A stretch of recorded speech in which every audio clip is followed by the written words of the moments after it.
What if a single vote from LA Metro today reshapes home values in the San Fernando Valley for the next decade? Last week, Metro voted to move forward with the Sepulveda Transit Corridor project, a proposed heavy rail line that would connect the valley to the west side in under 20 minutes. If you have ever sat in traffic on the 405 and thought there has to be a better way, this is it. But here's the real question.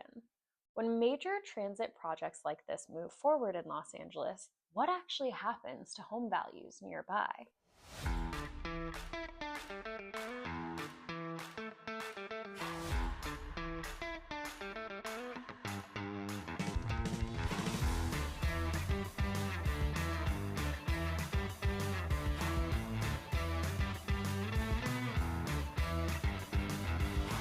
Hi, everybody. My name is Dana Pieper. I am a real estate agent with Sotheby's International Realty.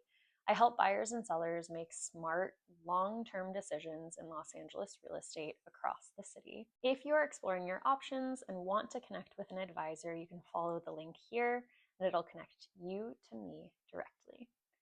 Today, we are breaking down how transit hubs have historically impacted property values in Los Angeles and what the Sepulveda Transit Corridor project could mean specifically for neighborhoods like Sherman Oaks and Van Nuys. So before we talk about what might happen next, let's look at what has already happened in Los Angeles when train stations opened. There is a major Los Angeles-specific academic study that analyzed 20 years of single-family home sales from 1993 to 2013 across the city of LA. The study was published in the Journal of Planning, Education, and Research, and it looked at sales before and after light rail stations opened, controlling for neighborhood and market conditions. What they found was that the opening of light rail stations did increase residential property values overall, though the size of that increase varied by neighborhood and income level.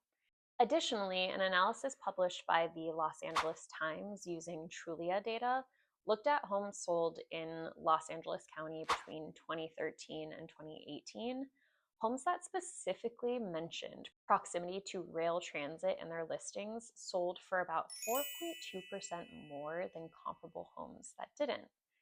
That premium showed up most clearly near newer rail extensions like the Expo line and the Gold line, right as those projects were expanding.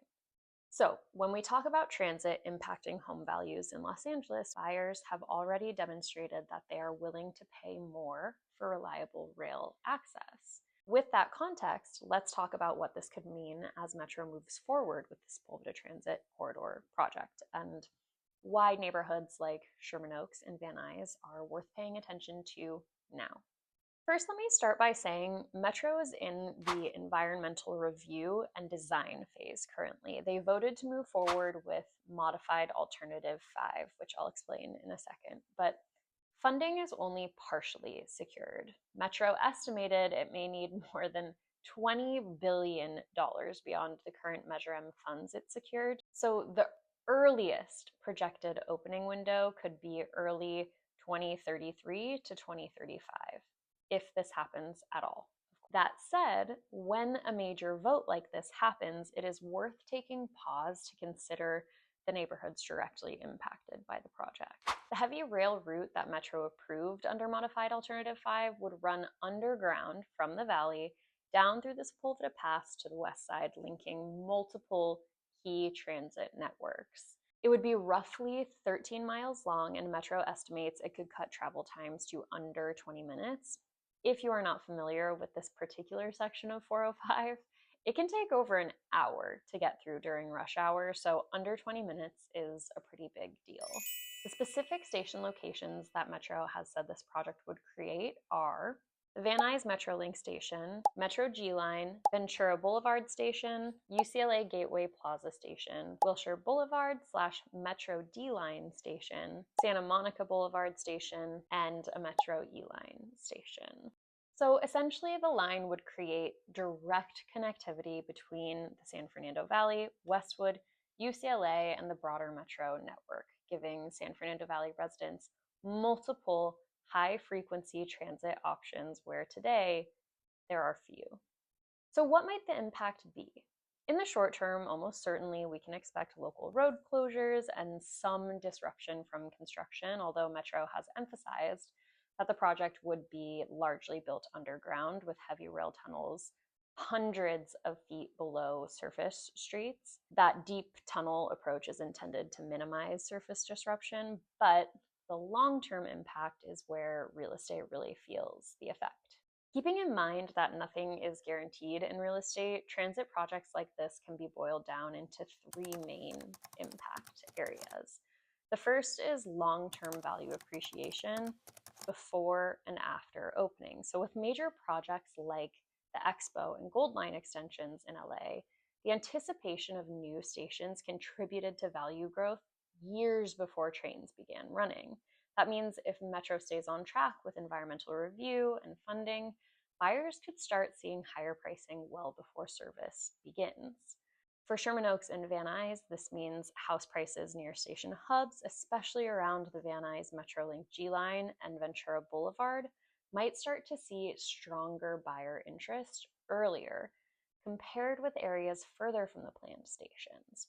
The second impact area is the rental markets.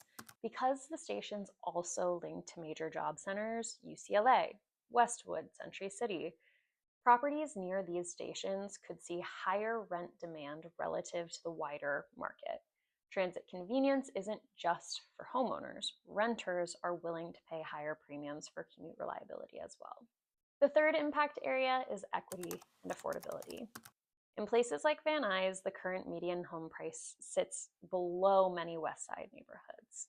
If transit increases demand here, it could push values higher, closing the gap with surrounding markets and shifting long-term affordability. Expanded transit tends to strengthen buyer competition, with more buyers from the West Side being willing to move north because their commute time is shorter and more convenient. So what does that mean for buyers and sellers? Buyers. If you're looking at homes in Sherman Oaks, Van Nuys, or adjacent areas, ask how close you are to the planned transit stations. In the short term, if you're within a block or two, there might be some disruptions to your daily commute. But in the long term, if Metro delivers a reliable heavy rail, commute time savings could be one of the biggest quality of life drivers for your home's value. And just be aware that there might also be some construction happening in the next few years that could interrupt your daily flow of life. Usually, and as we've seen with trains in LA in the past, the faster and more predictable your commute, the higher the demand for that location. For sellers in Van Nuys and Sherman Oaks, obviously 2035 is a long way off, and that is Metro's earliest estimation. There are also no guarantees this project will come to fruition, so if you are planning to move in the next couple of years, that plan doesn't necessarily have to change. However, if you like where you're living and you've been on the fence about whether this is your forever home or whether you might want to invest some more money into renovating so that it will become your forever home, this is the type of project that can turn into huge upside in a decade or so. It's worth keeping an eye on how the project progresses to decide whether you ultimately want to make those investments. The Sepulveda Transit Corridor project is now one step closer to reality thanks to Metro's board decision. If transit is part of your home buying or investing strategy, places like Sherman Oaks and Van Nuys could look very different in the next decade. If you want to explore buying or selling in one of these areas or across the city of Los Angeles, you can get in touch with me through this link. Thanks again for watching. Again, I am Dana Pieper with Sotheby's International Realty, and I will see you on the next one.